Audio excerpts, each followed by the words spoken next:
She has to sleep on the sofa. Those 5 words, in a single second, destroyed the 67 years I had spent believing I knew what family love was. And the worst part was, they came from my own son's wife, who was divvying up the bedrooms of the vacation house that I had paid for, as if I were some homeless stray dog. But hold on, because what happened after I heard that sentence changed not just my life, but my whole family's, forever.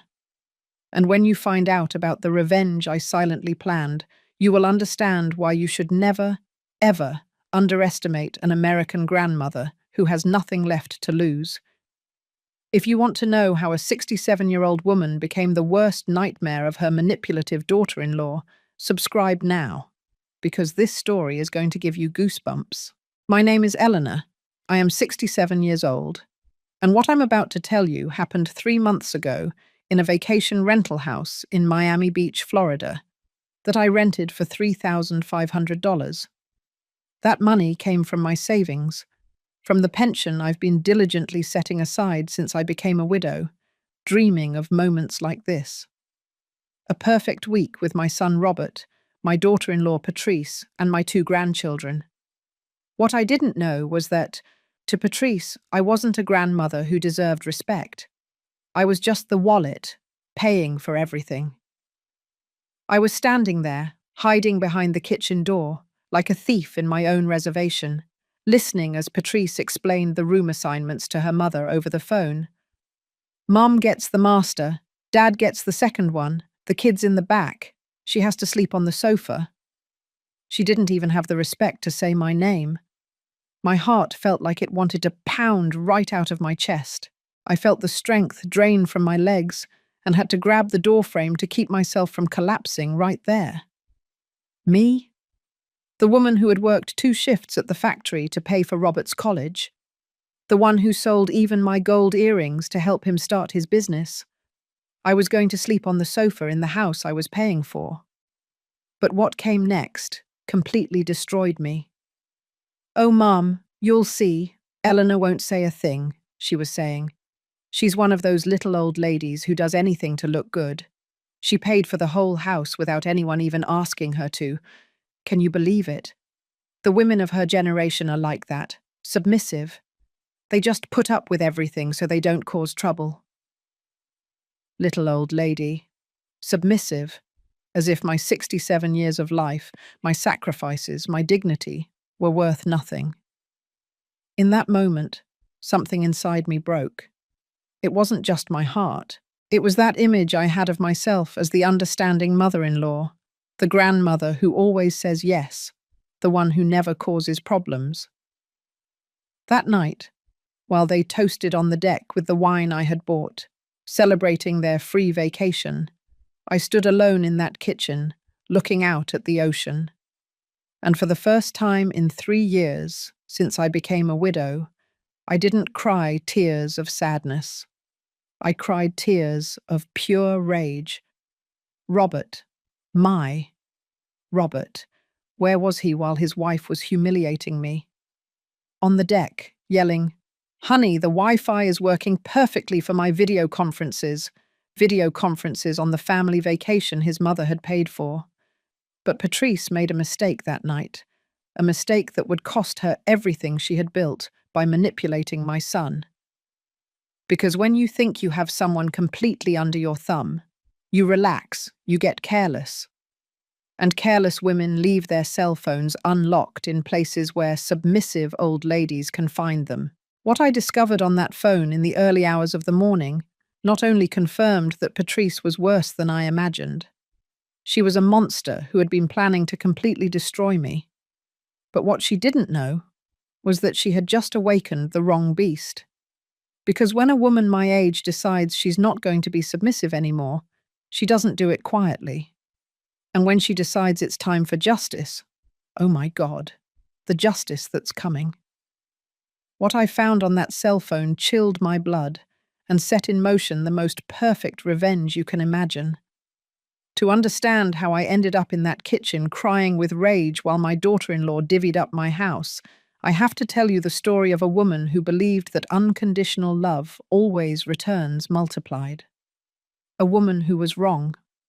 My history with Robert began when I was just 23 years old and was widowed with an 8-month-old baby in my arms.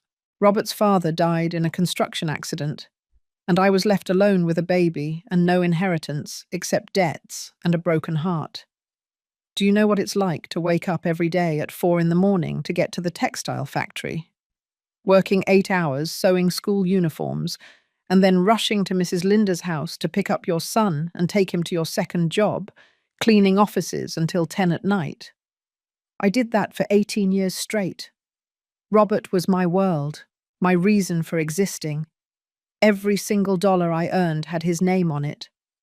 When he turned 5 and told me, "Mommy, I want to be an engineer like Pete's dad," I promised him he would be, even if I had to work myself to death. And I kept that promise. I sold his father's wedding ring to pay for his private high school. I sold my gold earrings, the only ones I owned, for his college textbooks. I even worked Saturdays and Sundays to pay for his engineering supplies. When he graduated with honors from the Technological University, I was in the front row with my dress mended 3 times, but with the chest most swelled with pride in all of the United States. Robert was a good son, hard-working, respectful, loving. After graduating, he got a job at a construction company, and 2 years later, he came home with bright eyes, telling me, "Mum, I want to start my own company. I have a partner. We have the projects. We just need initial capital." Initial capital? I had exactly $1,200 saved after 20 years of work. I gave it all to him, no questions asked, no conditions, because that's what American families do. When a son has a dream, the mother makes it possible. Robert's company grew. In 5 years, he already had contracts for more than $500,000 annually. He bought his house, his truck, started dressing sharp, and I was still in my little 2-bedroom house. But I was happy. Happy because my sacrifice had been worth it. Until Patrice arrived. I met her one Sunday after church. Robert introduced her to me in the churchyard.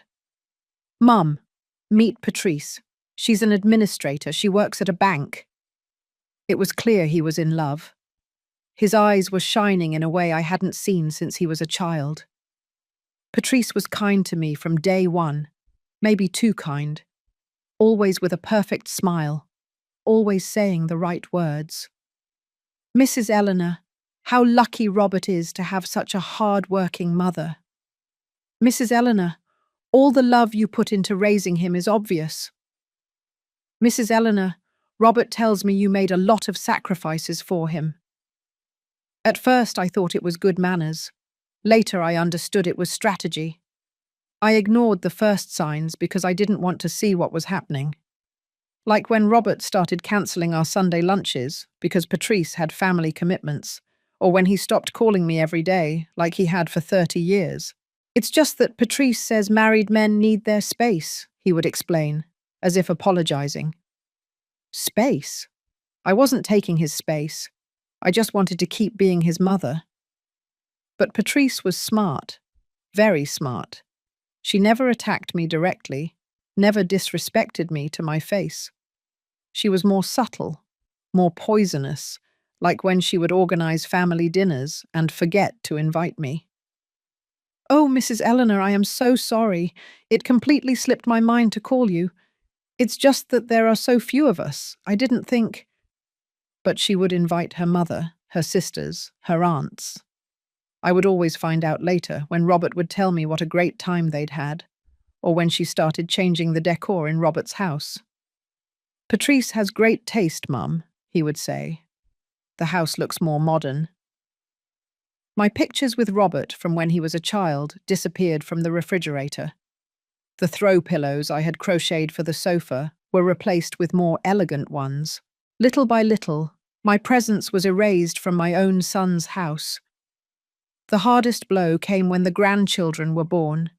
David and Sophia, my loves, my reasons for living after I became a widow. Patrice used them as a weapon. "The children need a routine, Mrs. Eleanor. They can't be visiting so much. The children get confused with so many different rules. It's better if they only come on weekends.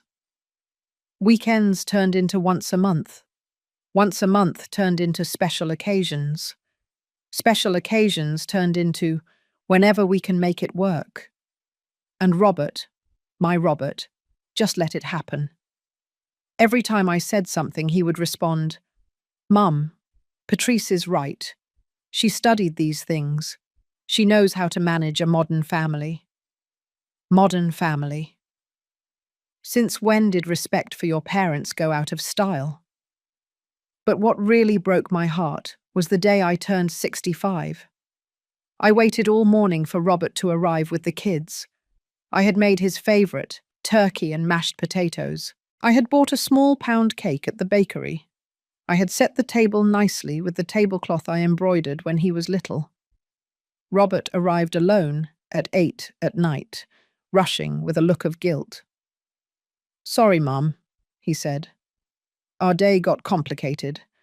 Patrice organised a family lunch and—" "A family lunch without me?" I asked him, and I saw his gaze break. "Well, it's just that it was also Patrice's cousin's birthday, and they decided to combine them, and—" That's when I understood. I wasn't family anymore. I was the awkward obligation that had to be tended to when there was spare time. That night, alone in my kitchen, eating cold turkey and mashed potatoes and looking at my untouched pound cake, I made a decision. I wasn't going to beg for love. I wasn't going to plead for attention. I was going to maintain my dignity and wait for Robert to remember who had been there when his world fell apart. 3 years passed after that birthday. 3 years in which I tried to be the perfect mother-in-law, the grandmother who doesn't cause trouble, the woman who makes do with the crumbs of affection she's given. Until that invitation to Miami Beach came along, which I thought was the golden opportunity to get my family back. How foolish I was. But that night, hidden behind the door, listening to Patrice call me a submissive old lady, I understood something that changed me forever. I hadn't lost an ungrateful son. I had raised a good man who was being manipulated by a calculating woman. And if Patrice thought she could continue playing games with me as she had for 5 years, she was about to find out how wrong she was. Because what I found on her cell phone in the early hours of the morning didn't just confirm her intentions. It showed me how far she was willing to go to take the only thing I had left, my home. The call came one Tuesday afternoon while I was watering my geraniums in my small backyard. It was Patrice, and her voice sounded strangely cheerful, almost affectionate. "Mrs. Eleanor, how are you? Look, I have a wonderful idea, and I wanted to run it by you." Run it by me. That word made me feel important for the first time in years. Patrice never consulted me about anything. She didn't even tell me when family plans changed. "Tell me, honey," I replied. And to this day, I'm embarrassed to admit the excitement that was in my voice. I was thinking it's time for the whole family to take a vacation together. The kids are growing up so fast. And you, well, you look a little tired lately. What do you say we all go to the beach? Like in the movies. A big house facing the ocean. Everyone spending time together, making up for lost time. My heart started beating faster. Had she said making up for lost time? Had Patrice finally realized how distant we had become? "Oh, honey, that sounds wonderful," I told her, and my voice cracked a little. "It's been so long since we've had real family time." "Exactly. That's why I thought of you first. Robert's so busy with work and I'm so busy with the kids that sometimes we forget how important it is to be united. Especially now that my mum is so lonely since she was widowed last year." Her mum? That's where the alarms should have gone off. But I was so excited by the idea of a whole week with Robert and my grandchildren that I didn't quite process what she'd said. "And where were you thinking?" I asked, already imagining myself building sandcastles with David and Sophia. "Well, I was looking. And Miami Beach has some gorgeous vacation houses with a private pool, ocean view, a yard for the kids to play in. It would be perfect. The problem is, she paused, and like a fool, I took the bait. What's the problem, honey? Well, with the kids' school expenses and Robert's business expansion, we're a little tight this month. But don't worry, we'll find a way. Maybe instead of a week, we could just go for a long weekend to a simpler hotel. A simpler hotel. I had already dreamed of that house facing the ocean, of waking up listening to the waves and watching my grandchildren run on the beach. How much would that house you mentioned cost? I asked, although I already knew where this conversation was going. Oh, Mrs. Eleanor, I don't want to worry you with those things. It's about $3,500 for the week, but it's super well equipped. It has 5 bedrooms, a full kitchen, a deck with an ocean view, even a cleaning service included. But as I said, don't worry, we'll find something cheaper. $3,500. Exactly what I had saved in my emergency account. The money I had put together, dollar by dollar, for 3 years, saving everything I could from my pension, just in case. And that's where Patrice showed how smart she was at manipulation. You know what, Mrs. Eleanor? Forget about it. I don't want you to feel obligated to anything. Robert and I will find a way to take a vacation later, when the financial situation improves. The kids will understand. The kids will understand. My grandchildren, who had asked me last week when we were going to the beach together, were they going to understand that Grandma hadn't made the effort to take them? No, wait, Patrice, I quickly said. Let me think about it. But there was nothing left to think about.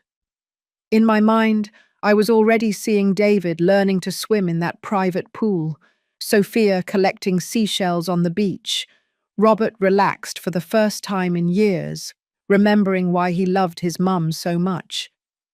You know what, honey? I'll pay for the house. There was a silence on the other end of the line that lasted barely a second, but now, remembering it, it feels eternal. A silence in which I'm sure Patrice smiled like a shark that has just smelled blood. Really, Mrs. Eleanor? Oh no, I can't let you do that. That's so much money. Honey, that's what I work for, so my family is okay. Besides, I haven't treated myself like this in years. It will be my gift for all of us. But Mrs. Eleanor, are you sure? I don't want you to later feel... I'm absolutely sure, I interrupted her. In fact, I'm looking forward to being able to do it. It's been so long since we organized something like this as a family. Oh, how exciting. The kids are going to be so happy. And Robert is going to be so grateful. He always says you're the best mum in the world. Robert says that. My heart swelled with joy. Maybe things weren't as bad as I thought. Maybe this was the opportunity we had been waiting for to become the united family we used to be. Just let me book the house right now before we lose it, Patrice said urgently. Can you give me your card details? I should have said I would make the reservation myself. I should have asked for more details. I should have paid attention to how quickly she had accepted my offer. But I was so excited, so full of hope after years of feeling excluded, that I gave her all my information without thinking twice. Done, Mrs. Eleanor. It's booked from August 15th to the 22nd, a whole week of family. It's going to be perfect. How exciting, honey. And does Robert know yet? I'll tell him right now when he gets home from work. He's going to be thrilled that you made this possible. That night, I went to bed feeling like the luckiest woman in the world. I had invested my savings in something worth more than any amount of money, quality time with my family. A whole week where we could talk, laugh, remember why we loved each other. I dreamed of breakfast on the deck, watching the ocean, of Robert Yaten telling me how the business was going while we drank coffee.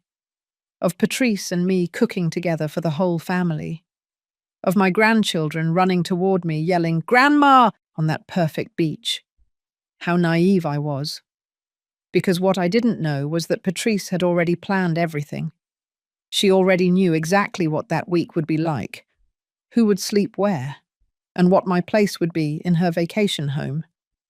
What I also didn't know was that call on Tuesday hadn't been a coincidence, and what Patrice had planned for me was much worse than sleeping on a sofa.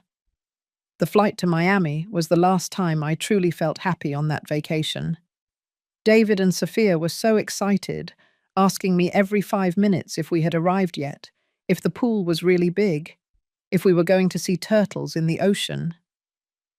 Robert looked relaxed for the first time in months, and even Patrice seemed to be in a good mood. "Mrs. Eleanor, how smart you were to choose this house," she told me as the plane descended. "The children are going to have beautiful memories of this vacation." I smiled, my heart full. Finally, I had done something good. Finally, I had managed to give something valuable to my family. But from the moment we arrived at the house, something felt strange. The house was beautiful, I won't deny it.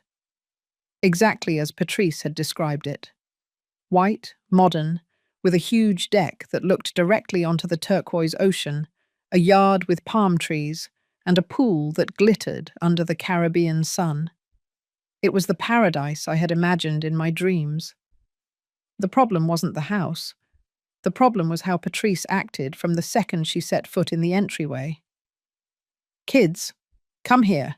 I'm going to show you your room," she shouted, grabbing the keys from the driver and walking in as if she owned the place. "Robert, my love, bring the heavier suitcases. Mrs. Eleanor, don't worry about a thing, just relax." Relax. I wanted to participate. I wanted to see the rooms, choose where I would stay, explore the kitchen where I planned to prepare them special breakfasts all week. But Patrice had already taken complete control. "Look how gorgeous," she said, opening doors and windows as if it were her house of a lifetime. "Robert, this is our room, isn't it perfect? It has a walk-in closet and a private bathroom with a jacuzzi." Then she ran to another room. "Kids, come see, you have bunk beds and an incredible view of the yard." I followed her like a tourist in my own reservation, carrying my small suitcase, waiting for her to assign me a place in the paradise I had paid for. "And Mrs. Eleanor," she finally said, almost as if she had forgotten about me, "you can stay in the guest room. It's very comfortable. It has its own bathroom. And it's cool with the air conditioning." The guest room. In the house I had rented, I was the guest. But that wasn't the worst part. The worst part was realizing that the real lady of the house was neither Patrice nor me. It was Karen, Patrice's mother, who arrived that same afternoon in a cab from the airport, as if it had been planned all along. "Honey, what a beautiful house you chose," she shouted to Patrice as she hugged her. "The rooms are huge and that deck, perfect for my morning yoga." Her morning yoga. Mrs. Karen already knew where she was going to exercise in my house. "Mum, I'm going to show you your room. It's the master, with the best ocean view," Patrice said, and I felt like I had been slapped. The master bedroom, for Patrice's mother, and where was I going to end up? "Patrice," I said softly, trying not to sound annoyed in front of the children. "I thought we were all going to organize ourselves together. I didn't know your mum was coming." "Oh, Mrs. Eleanor, I forgot to mention it. My mum is going through a really difficult time since she was widowed, and I thought this vacation would do her a lot of good. You understand, right? Women our age need family support." Women our age? Karen was 62 years old, I was 67, but apparently she deserved the master bedroom, and I deserved the guest room. "Of course, honey," I replied, because what else could I say? The children were there, running around excitedly, and I didn't want to be the sourpuss who ruined the first day. But Robert, my Robert, didn't say anything, Not a word of protest. Not even, "Mum, are you comfortable with this arrangement?" Nothing. During that first afternoon, as I unpacked in my guest room, I listened to the voices of Patrice and her mother, organizing the whole week as if I didn't exist. Tomorrow we can go to the Everglades, but early to beat the heat. Wednesday is perfect for the snorkel tour. The kids will love it. Friday we can have the special dinner on the deck. I brought my secret recipe for barbecue ribs. Her secret recipe? In the kitchen I was paying for. I went downstairs to the living room, hoping to join the family planning, but when I arrived, Patrice and her mother had already finished organizing everything. "Mrs. Eleanor, are you settled in? Look, we already have the whole week planned out. It's going to be awesome." They showed me a handwritten list with all the activities, times, even the menus for each day. Everything decided without consulting me, as if I were a last-minute boarder in my own paid vacation. "And what can I help with?" I asked, trying to sound useful. "Oh, don't worry about a thing," Patrice told me with that smile I was beginning to hate.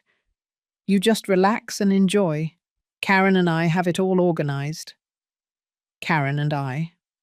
As if they were the hosts, and I was the guest who had to be grateful for being included. That night, during the dinner they had prepared with the groceries I had paid for, I had to sit on the edge of the table while Patrice and her mother occupied the head seats, like the true matriarchs of the family. Robert was engrossed in his cell phone, answering work emails. The children were excitedly eating, talking about everything they wanted to do the next day, and I felt like an invisible ghost at my own table. "Mrs. Eleanor, you can stay home resting tomorrow if you like," Karen told me with fake consideration. "The Everglades tour is very strenuous for, well, you understand." "For what? For little old ladies like me?" "No, thank you. I'm going," I replied with more firmness than I had used in years. "I've always wanted to see the gators." Patrice and her mother exchanged a look that I didn't like at all. "Of course, Mrs. Eleanor, whatever you like," Patrice said. "I'll just warn you that it's a lot of walking in the sun." As if I were so fragile that I couldn't walk. As if I hadn't worked on my feet 8 hours a day for 30 years of my life. That night, lying in my guest room, listening to the laughter of Patrice and her mother on the deck, enjoying the wine I had paid for, I understood that I had made the biggest mistake of my life. I hadn't organized a family vacation. I had paid $3,500 to be humiliated in high definition in front of the Caribbean Sea. But what came the next day made me realize that the humiliation was just beginning. And when Patrice thought I was asleep, and I overheard her phone conversation with her sister, I knew that the whole thing had been a trap from the beginning. The second day in Miami Beach was when I understood that I hadn't come on vacation.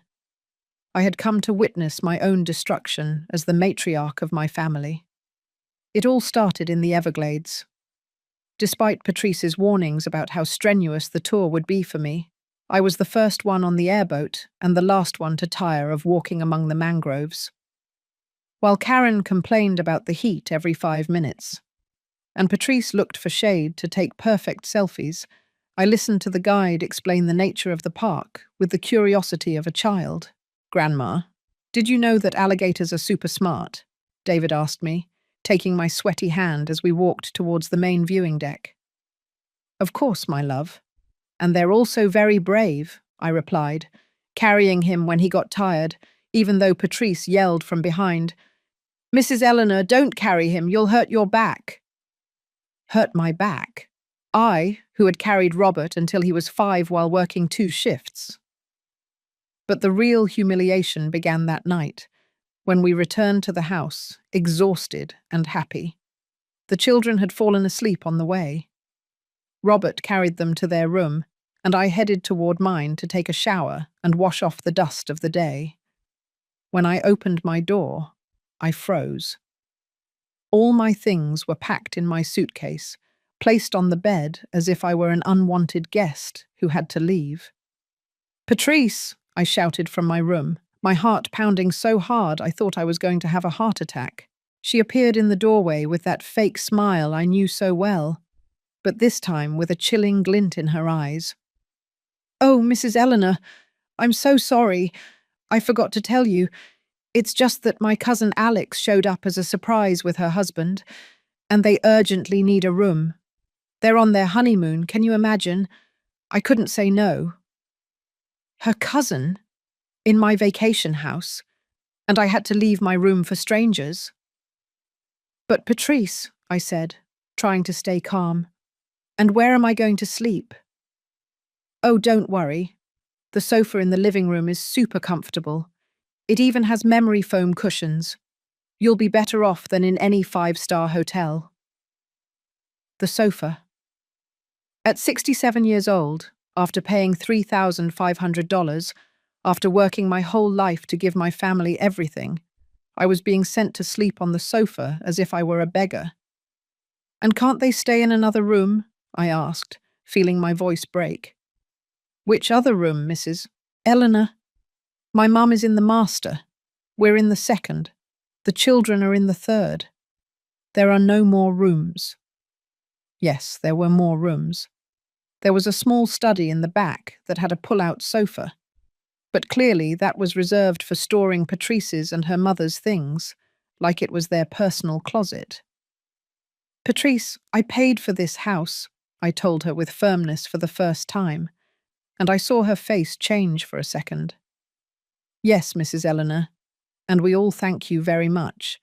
That's exactly why we don't want you to worry about anything. We'll make sure everyone is comfortable. You just relax." Relax? On the sofa in the living room? Robert appeared at that moment, sweaty and tired from carrying sleeping children. "What's going on here?" he asked, seeing our tense faces. "Nothing, my love," Patrice immediately said. "I was just explaining to your mum that Alex and Rich arrived as a surprise and we need to rearrange the rooms." "Oh, perfect," Robert said, without even asking for the details. "Did you eat dinner yet?" "I'm starving." Perfect. Did he think it was perfect for his mother to sleep on the sofa while strangers occupied her room? That night, Dwight, was the longest of my life. I lay down on that sofa in my cotton nightgown, covering myself with a thin blanket that Patrice had found in the cleaning closet, listening to the laughter of my entire family, enjoying their rooms in the house I had paid for. I could hear the children excitedly talking in their room about everything they had seen that day. I could hear Robert and Patrice talking quietly in their air-conditioned room. I could hear Karen moving around in the master bedroom that should have been mine. And I was there, on the sofa in the living room, feeling every spring dig into my back, wondering how I had come to be so insignificant in my own family. But what really destroyed me happened at 2 in the morning. Patrice came down to the kitchen to get water and didn't realize I was awake. She spoke softly on the phone, but in that house, everything could be heard. "Susan, you won't believe how easy it was," she was telling her sister with a chilling laugh. "The old lady paid for everything without asking questions. $3,500, can you believe it? And now she doesn't even dare to complain that I sent her to the sofa." "Old lady?" "The old lady who paid for everything." "No, she won't say anything. She's one of those mothers-in-law who does anything to look good. Robert is completely on my side now. He doesn't defend her like he used to. Honestly, I even feel sorry for how desperate she is for attention." Desperate for attention? For wanting to be treated with respect on the vacation I myself was paying for. "I swear she's pathetic, Susan. Today at the Everglades, she started carrying David like she was a young grandmother, just to get attention. Robert was even embarrassed." Robert was embarrassed of me? For carrying my own grandson? But what came next was the dagger that pierced my heart. The best part is that now that I've confirmed she's this submissive, we can proceed with the plan I told you about. Robert is almost convinced that she needs, more specialized care. He says lately he's noticed her being more forgetful, more fragile. Plan? What plan? And what specialized care were they talking about? Yes, sis. In 6 months, Max will have her somewhere where she'll be well cared for, and we can live peacefully without her always being in our business. In that moment, I understood everything. It wasn't just about humiliating me on a vacation. It was about removing me from Robert's life forever. I lay there, collapsed on that sofa, crying silently while Patrice went back up to her room in my house, planning how to commit me to a nursing home, to take my son completely. For the first time in my life, I felt like I wanted to die. I felt like I had nothing left to fight for, that I had raised a son who saw me as a nuisance, that I had given my whole life for a family that considered me a problem to be solved.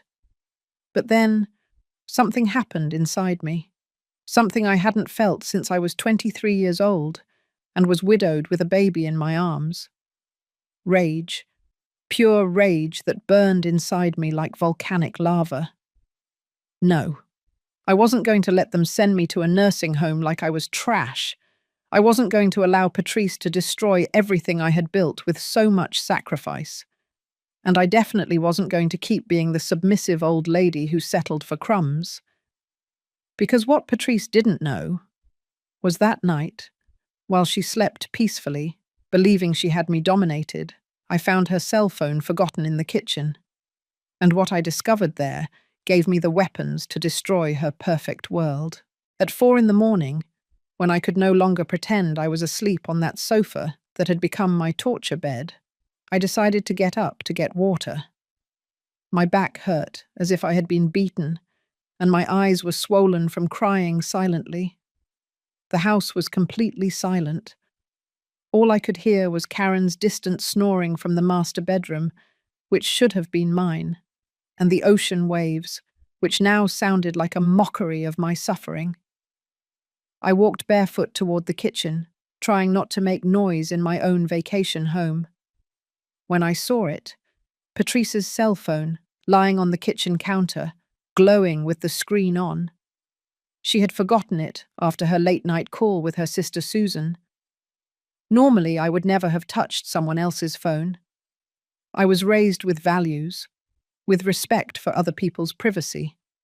But after hearing how she had called me old and pathetic, after finding out they had a plan to commit me, I had no dignity left to protect. I picked up the phone with trembling hands. The screen was unlocked. Patrice had been so careless in her triumph that she hadn't even set a password. The first messages I saw were with her sister Susan, and what I read confirmed that I wasn't crazy. I wasn't imagining things. Everything had been calculated from the beginning. Susan, did you convince her to pay yet? Patrice, super easy. I told her it was to bring the family together, and she took the bait. $3,500 directly from her savings. Susan, ha, ha, ha, you're evil, and Robert doesn't suspect anything? Patrice, not at all. He's so wrapped up in business problems that he doesn't even notice what's happening in his house. Business problems? What problems? Robert had always told me everything was going wonderfully. I kept reading, and every message was a deeper stab. Patrice, the best part is that I already have the psychologist on my side. I told him that my mother-in-law is very forgetful, that sometimes she doesn't recognize the grandchildren, that the other day she forgot to turn off the gas stove. Susan, is that true? Patrice, please, the old lady is more lucid than you and me combined, but the doctor doesn't know that. I already have the psychological report that says she needs constant supervision, a psychological report. She had fabricated a false psychological report to justify committing me. My hands trembled so much I almost dropped the phone. But there was more, much more. I went into the messages with someone named Dr. Wilson, and what I found took the air out of my lungs. Dr. Wilson, Mrs. Patrice, I have the papers for commitment ready. With the psychological report you sent me, there will be no problem arguing mental incapacity. Patrice, perfect. What about the property issue? Dr. Wilson, your husband, as the sole heir, can manage all of his mother's assets. The house, the bank accounts, everything passes to his administration immediately. My house, they wanted my house. The small two-bedroom house that I had worked 30 years for, that I had paid for dollar by dollar with the sweat of my brow, for which I had sacrificed even food just to not miss a single monthly payment. With my eyes full of tears of rage, I continued investigating on that phone that had become my family's Pandora's box. I found a conversation with a certain Attorney Smith that chilled my blood. Attorney Smith, Patrice, the numbers don't lie. Robert's company has debts of $200,000. If you don't pay in the next 3 months, there will be foreclosures. Patrice, what if we sell the old lady's house? Attorney Smith, at $180,000, what it's worth, it covers almost the entire debt. But you need her to sign voluntarily or for Robert to have legal power over her assets. $200,000 of debt. Robert was ruined, and I didn't know it. Patrice didn't just want to take my home out of malice. She needed me out of the way to save her assets with my sacrifice. But what I found next showed me the full extent of this woman's betrayal. Photos.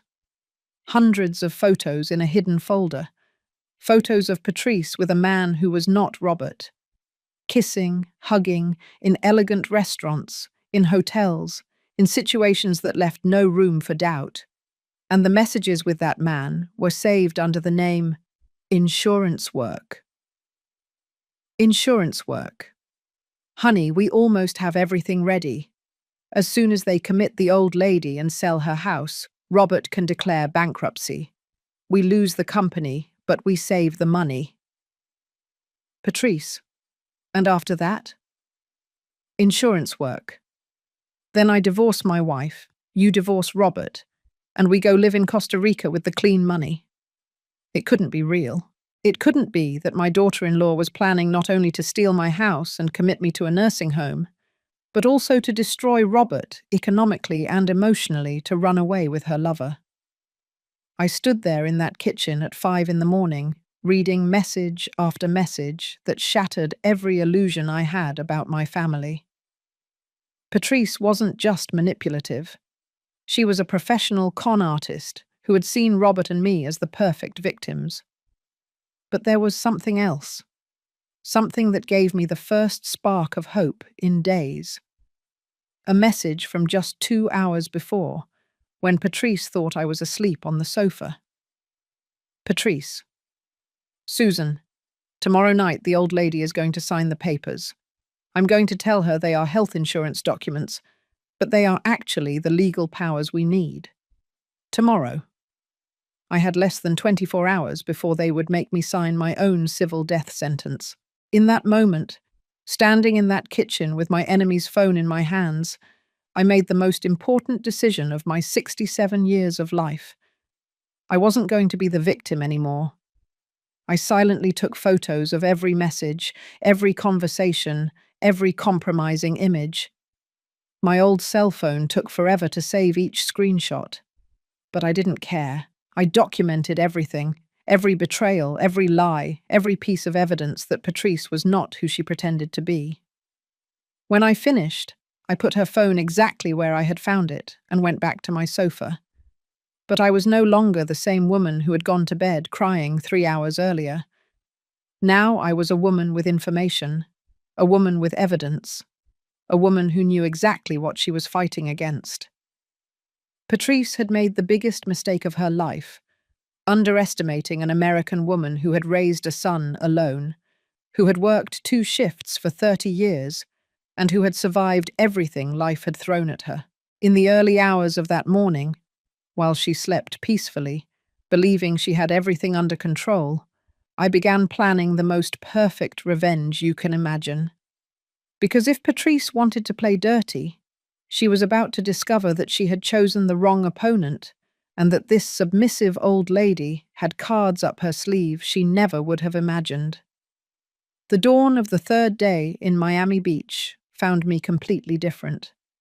I was no longer the broken woman who had gone to bed on that sofa. I was a woman with a mission to protect what I had built in 67 years of life and teach Patrice that she had chosen the wrong victim. While the rest of the house slept, I was already awake, mentally organizing every piece of information I had discovered. The photos of the lover, Robert's secret debts, the plan to commit me, the forced sale of my house. Everything was connected like a macabre puzzle, and I was the only one who had the complete picture. The first thing I did was act normal. When Patrice came down to breakfast with her usual fake smile, I already had the coffee ready and was making scrambled eggs with bacon for the whole family. "Oh, Mrs. Eleanor, how did you sleep? Did you sleep well on the sofa?" she asked me, with that sweet voice I now knew was pure poison. "Very well, honey," I lied to her with the best smile I could fake. "Even better than in my bed at home. This ocean air is so relaxing." I saw her shoulders relax. She thought she had won, that she had completely tamed me, that I was so submissive that I was even thanking her for making me sleep on the sofa. How wrong she was. During breakfast, while Robert checked his work emails with a worried look and the children planned their day at the beach, I watched Patrice like a hawk studying its prey before attacking. Every gesture, every word, every look she exchanged with her mother, Karen. "Robert, my love," Patrice said as she poured him more coffee. "Don't you think your mum looks a little tired lately?" There it was, the first move in her plan to make me seem mentally fragile. "Mum?" Robert looked at me carefully for the first time in days. "Are you feeling okay? I noticed you were a little quiet last night." "I'm perfect, my son," I replied with firmness. "It's just that at my age, I don't have the energy you young people do, but mentally, I'm clearer than ever." Patrice frowned for a fraction of a second. She didn't like my answer. She expected me to confirm her narrative of weakness. "It's just that I've noticed her being a little bit, how can I say it without offending you? A little absent-minded," Patrice insisted. "Yesterday in the Everglades, she forgot where she put her purse like 3 times." A lie. I had never forgotten anything, but Robert nodded as if he remembered something. "Now that you mention it, at home too. The other day I came home, and you had left the stove on, Mum." "Left the stove on?" I had never done that in my life, but I saw Patrice smile subtly. She had been planting those ideas in Robert's head for months, maybe years. In that moment, I understood the diabolical genius of her plan. It hadn't just been about humiliating me on this vacation. It had been a long, slow process of making my own son doubt my mental capacity. And I had been so focused on trying to be the perfect mother-in-law that I hadn't noticed. "Robert," I said, looking him directly in the eye, "I have never in my life left the stove on, not for one day. In fact, I always check twice before leaving the house." "Of course, Mrs. Eleanor," Patrice quickly intervened. "It was surely an unimportant oversight. It happens to all of us." But I wasn't going to let her control the narrative anymore. "Patrice, since we're talking about oversights," I said with an angelic smile, "didn't you forget your cell phone in the kitchen last night? I saw it there when I got up for water." She turned pale, completely pale. "My cell phone?" "Yes, right there on the counter. Luckily, I put it away in the drawer so it wouldn't fall, just in case someone saw it lying around." The way she looked at me in that moment confirmed that she knew that I knew, but she couldn't say anything in front of Robert and the children. I spent the rest of the day being the perfect grandmother. I played with David and Sophia in the pool, told them stories from when their dad was little, carried them when they got tired of swimming. But mentally, I was working on my plan. Every time Patrice tried to make a comment about my supposed mental fragility, I proved the opposite. I remembered details she had forgotten, solved problems that no one else could solve. I even helped Robert with some calculations for his work that he had on his phone. "Your mum was always very smart with numbers," he said to Robert. And I saw Patrice get annoyed because it didn't fit her narrative of the senile mother-in-law. In the afternoon, when Patrice went for a walk on the beach, which I knew was to talk to her lover without being overheard, I took the opportunity to get close to Robert. "Son," I said to him while we were alone on the deck, "sit down. I need to tell you something very important about the business." He immediately tensed up. That was his weak point. "It's complicated, Mum," he said, "but I don't want you to worry. We'll get through it." "Very complicated," I insisted with the most loving voice I could muster. "It's just temporary cash flow problems, nothing that can't be solved." Cash flow, $200,000 of debt, was not a cash flow problem. "And is Patrice helping you? She studied administration, right?" "Yes, she supports me a lot. In fact, it was her idea that we not tell you anything so you wouldn't worry. Patrice's idea, of course, to keep me in the dark so she could execute her plan without interference." That night, after everyone went to sleep and I was back on my torture sofa, I started the second phase of my operation. I took out my old cell phone and started searching the internet for everything I had seen on Patrice's phone. I looked for Dr. Wilson, who had made the false psychological report. I looked for Attorney Smith, who was handling Robert's fraudulent bankruptcy. With the house's slow Wi-Fi connection, it took me hours, but I found valuable information. Dr. Wilson had been sanctioned 2 times for falsifying medical reports. Attorney Smith was known for helping his clients hide assets before declaring bankruptcy. Patrice hadn't just chosen me as a victim. She had set up a whole network of professional accomplices to carry out her scam. But the most important thing I did that night was call my neighbor, Martha. "Martha, it's Eleanor. Sorry to call so late. Eleanor, how's the vacation? Did you relax a little?" "Martha, I need you to do me a very important favor and don't tell anyone we spoke." I explained everything to her. Every detail of what I had discovered. Every piece of evidence I had photographed. Martha had been my friend for 20 years. I knew I could trust her. "Eleanor, are you sure about all this?" "I have the proof, Martha. Photos of everything. But I need you to go to my house first thing tomorrow morning and check if there's anything strange, anything Patrice or Robert might have changed." "Of course. And Eleanor, be very careful. If that woman is capable of everything you're telling me, we don't know what else she's capable of."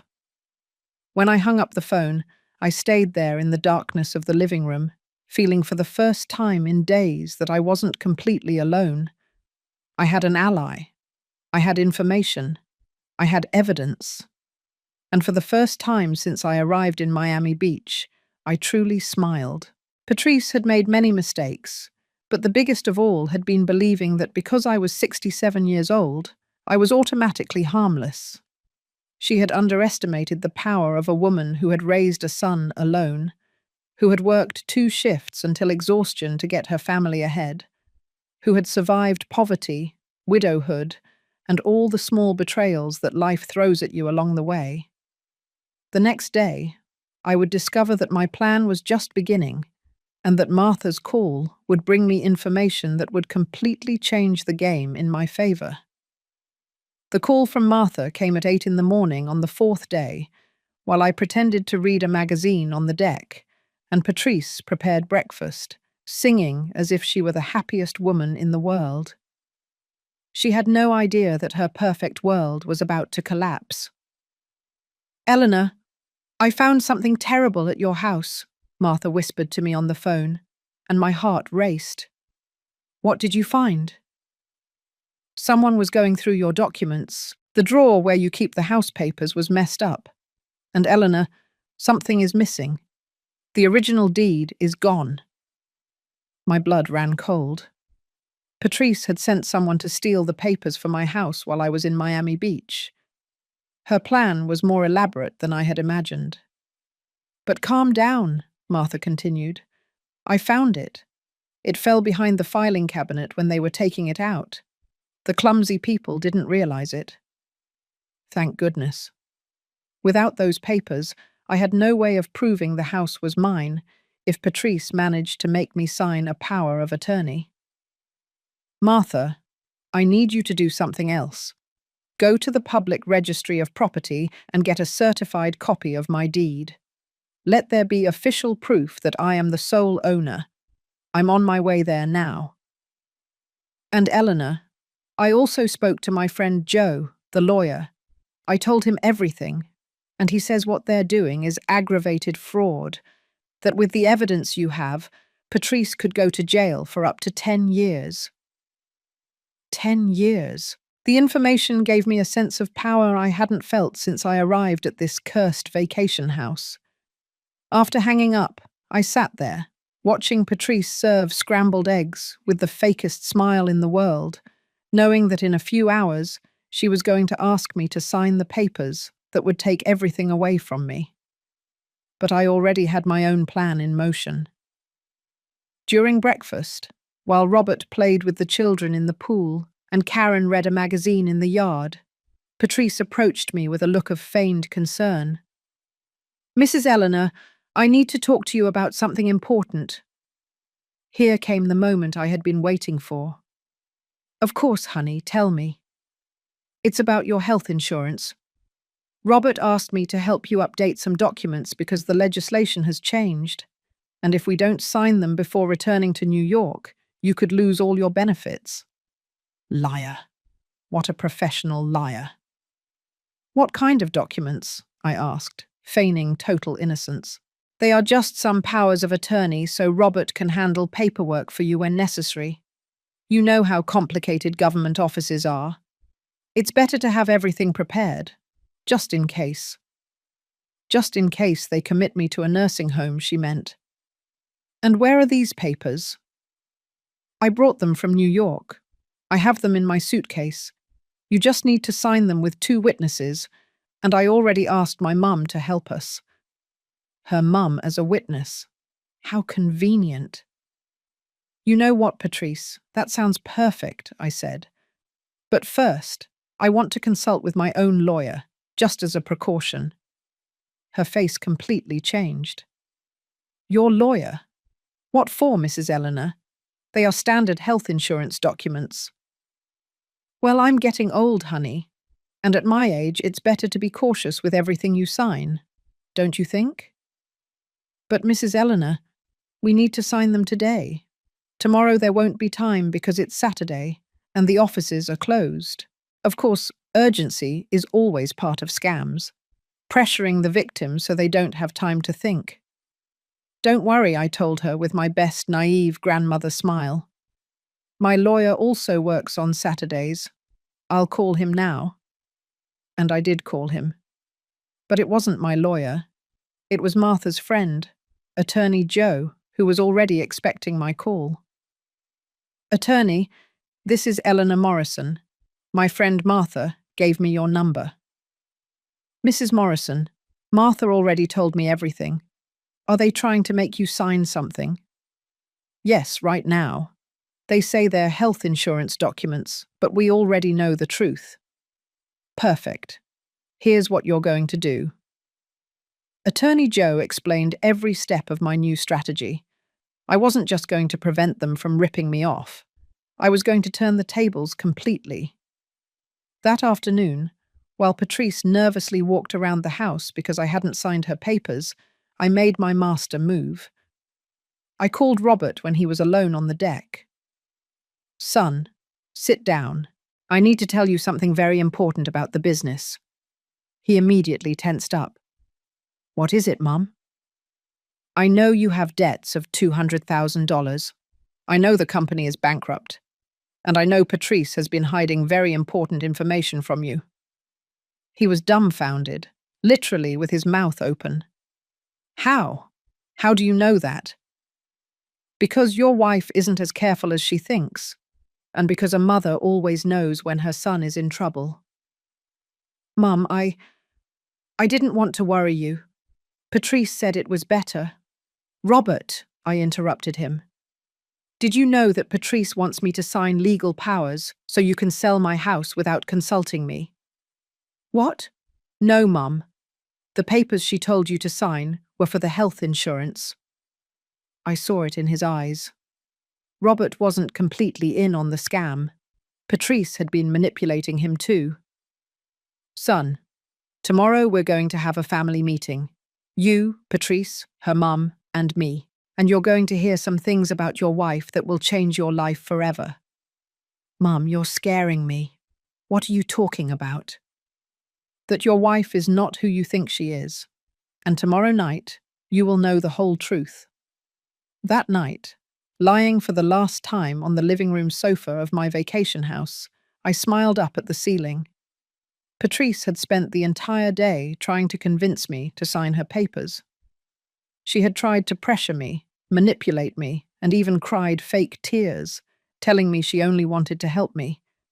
But it was already too late for her. Because while she believed I was a frightened old lady who didn't know how to defend herself, I had been moving pieces on a chessboard she didn't even know existed. Tomorrow, on that same deck where I had felt so humiliated, Patrice was going to discover that she had made the biggest mistake of her life. And when Robert saw the photos of his wife with another man, when he heard the recordings of her conversations, when he found out how she had planned to destroy his own mother, he would know who the woman he had married truly was. The last day in Miami Beach dawned perfectly. Blue sky, crystal clear ocean, a gentle breeze moving the deck curtains. It seemed that even the weather knew something important was going to happen that day. Patrice woke up early, more nervous than ever. She had tried all last night to convince me to sign her papers. She even got to the point of crying, telling me Robert would be angry with her if we returned to New York without the insurance documents signed. What a great actress. She could even make fake tears. Mrs. Eleanor, please, she begged me during breakfast, while Robert packed the suitcases. It's just 2 signatures. The attorney says if we don't hand them in today, they'll cancel your medical policy. I already told you, honey. First, I want my lawyer to review everything. This afternoon, after lunch, we'll have the meeting you suggested. I saw her exchange desperate glances with her mother, Karen. Her perfect plan was crumbling, and she didn't know why. At 4 in the afternoon, as the sun began to set and painted the sky with golden colours, I called the whole family out to the deck. Family, I said with a firm voice, I need to talk to all of you about something very important before we go back to New York tomorrow. Robert sat next to me. Patrice and her mother sat opposite. The children were watching cartoons in their room. It was the perfect moment. Patrice, you said I needed to sign some health insurance documents, right? Yes, Mrs. Eleanor, so you don't lose your benefits. And you said they were standard documents, that nothing would happen if I signed them? Exactly. I took out a folder I had prepared during the morning, a folder with all the evidence I had collected. Then you won't mind if I read exactly what these papers say, right? She turned pale, but she nodded because she had no other option. These are not health insurance documents, Patrice. They are complete legal powers of attorney that would give Robert total control over my house, my bank accounts, and would allow him to commit me to any institution he deems necessary. Robert jumped in his chair. What? Patrice? What is my mum talking about? Robert, calm down, Patrice said, with a trembling voice. There must be a confusion. There is no confusion, I interrupted her, and I took out the first photo from the folder. This is a photo of the messages on your cell phone, where you tell your sister Susan that I am a submissive old lady who paid for the vacation without asking questions. Robert took the photo and looked at it. The colour drained from his face. "What is this, Patrice?" Patrice tried to snatch the photo from him, but I had already taken out the second one. "This is another photo where you talk to Dr. Wilson about a false psychological report to justify that I need constant medical supervision." "Robert, your mum went through my cell phone. It's a violation of privacy," Patrice shouted, but she already sounded desperate. "Is this true, Patrice?" Robert's voice was broken. "Did you make a false medical report about my mum?" "It's for your own good. For our own good. Your mum needs special care, and you're too busy to notice." "Here is the third photo," I continued relentlessly. "Your messages with Attorney Smith about the $200,000 of debt in Robert's company and how you plan to sell my house to pay them off." Robert stood up as if he had been struck by lightning. $200,000? Patrice, you told me it was only $50,000. Robert, calm down. We'll fix this. "No," my son shouted for the first time in years. "Don't tell me to calm down. You've been lying to me about everything." But I wasn't finished yet. I took out the most devastating photos. "And these, Robert, are the photos of your wife with her lover in luxury restaurants and hotels, while you were working like a dog trying to save the business." The silence that followed was deafening. Robert took the photos with trembling hands. Photo after photo of Patrice kissing another man, hugging another man, in situations that left no room for doubt. "Who is he?" Robert asked with a voice I had never heard from him. A broken, empty voice. Patrice cried, but they were no longer tears of manipulation. They were tears of terror because she knew everything was over. "Robert, I can explain." "Who is he?" my son shouted with all the fury accumulated from years of being deceived. He is someone who understands me, who supports me." "Your husband supported you. Your husband worked like a mule to give you the life you wanted." Then I dropped the final bomb, the one that would make everything explode. "Robert, here are the messages where Patrice plans to divorce you once they sell my house, to go live in Costa Rica with this man and the money they took from our family." Robert read the messages in silence. I watched his tears fall onto the paper. "You were going to leave me?" he asked Patrice with the voice of a hurt child.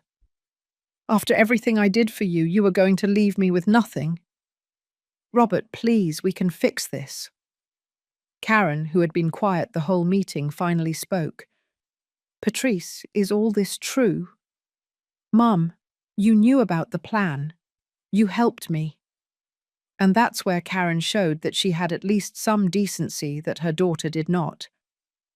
"I knew you wanted Robert to manage his mum's finances.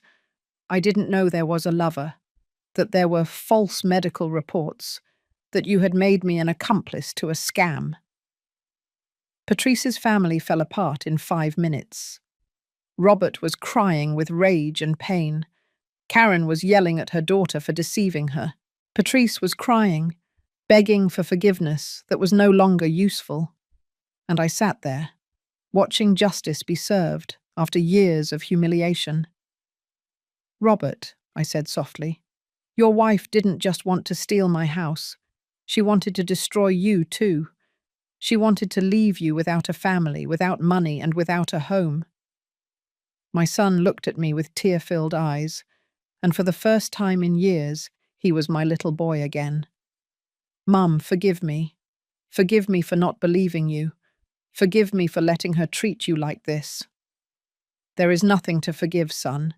A mother always protects her children, even if they don't realize it."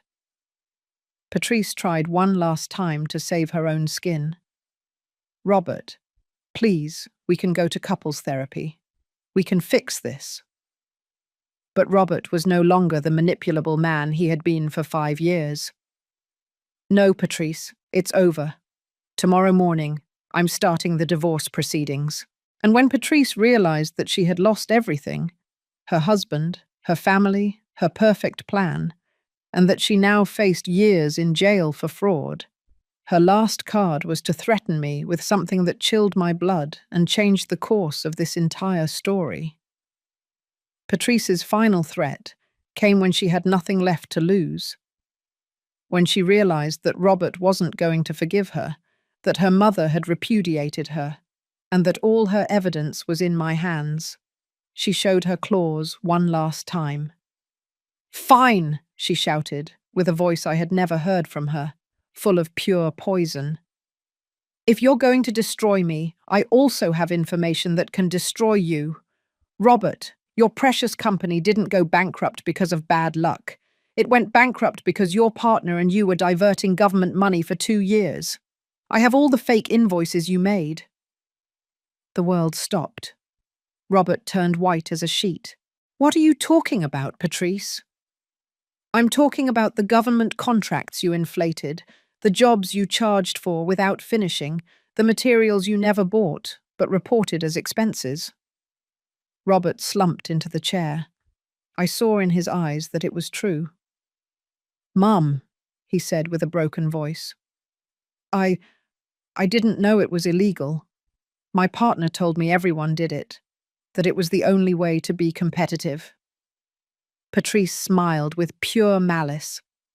"Eleanor, if you report me for fraud, I'll report Robert for corruption. Your perfect son will go to jail for 10 years. In that moment, I understood the endgame. Patrice had been collecting incriminating information on Robert from the beginning, not out of love, but as life insurance for when this moment arrived. But she didn't know the woman she was messing with. "Patrice," I said with a calm that surprised even me. "You're right. Robert made serious mistakes. And do you know what we're going to do about it?" "What?" she asked, thinking she had won. "We're going to confess everything. Tomorrow morning. Robert is going to return every last dollar that wasn't his. He's going to pay the fines. He's going to face the consequences of his actions. And he's going to rebuild his life honestly." Robert looked at me astonished. "Mum?" "Because that's how my mother raised me. And that's how I raised you. Mistakes are confessed, repaired, and learned from. But they are never ever turned into chains for others to manipulate us." Patrice couldn't believe what she was hearing. "But I would rather he pay for his mistakes with dignity than live his whole life blackmailed by you." In that moment, Robert stood up, walked over to me, and hugged me like he hadn't hugged me since he was a child. "You're right, Mum. We're going to fix everything, no matter the consequences." Patrice had lost her last card. Her blackmail didn't work because she didn't understand that for a true family, honesty is worth more than money. 3 months later, I am here telling you this story from my refurbished little house in New York City. Robert kept his word. He confessed everything, returned the money, paid the fines, and spent 6 months in a minimum security prison. But when he got out, he was truly free. No debts, no lies, no pending blackmail. Patrice faced charges for fraud, falsification of documents, and attempted scam. She is serving 5 years in prison. Her lover abandoned her as soon as he found out she no longer had money to steal. Karen tearfully apologized to me. She didn't know the magnitude of what her daughter was planning. Now she comes to invite me on Sundays, and we drink coffee while we talk about our grandchildren. Robert divorced, sold everything he had left of the company, and now works as an engineer for an honest construction company. He earns less money, but he sleeps peacefully every night. My grandchildren come to stay with me on the weekends. David already knows how to make pancakes the way my grandmother taught me, and Sophia is learning to crochet while she tells me about school. But the most important thing I gained from all this was not justice. It was something I had lost without realizing it for years. My dignity. I learned that true love is not begged for, that respect is not negotiated, that at 67 or at any age, a woman has the right to be treated as what she is, a valuable human being, not a nuisance to be tolerated. I learned that being good doesn't mean being submissive, that being loving doesn't mean accepting mistreatment, that being a grandmother doesn't mean becoming invisible. For years, I believed my job as a mother was over when Robert got married. Now I know that my job as a woman never ends. I have the right to take up space, to have opinions, to be heard, to be respected. Not all women of my generation had the opportunities that young women have today, but that doesn't mean we have to settle for scraps of affection or crumbs of respect. If there is one thing I want you to take away from my story, it is this. It is never too late to defend yourself, never too late to set boundaries, never too late to say enough is enough. And if you ever find yourself in a similar situation, remember, Uki, the family that makes you feel small is not family. A true family hugs you when you fall. It doesn't push you to fall harder. Now when I wake up every morning in my little house, water my geraniums, make my coffee, and watch the sun rise over my garden, I know that this is my life. A life I built with work, defended with courage, and that I am going to live with dignity until the last day. Because an American woman who has lived 67 years, who raised a son alone, who worked until exhaustion for her family, and who survived all the betrayals life threw at her, deserves to live her golden years in peace, with respect, and surrounded only by true love. If this story touched your heart, if it made you reflect on the respect that our elders deserve, or if you know someone who needs to hear this message, leave me a comment telling me where you are following us from. Like this video.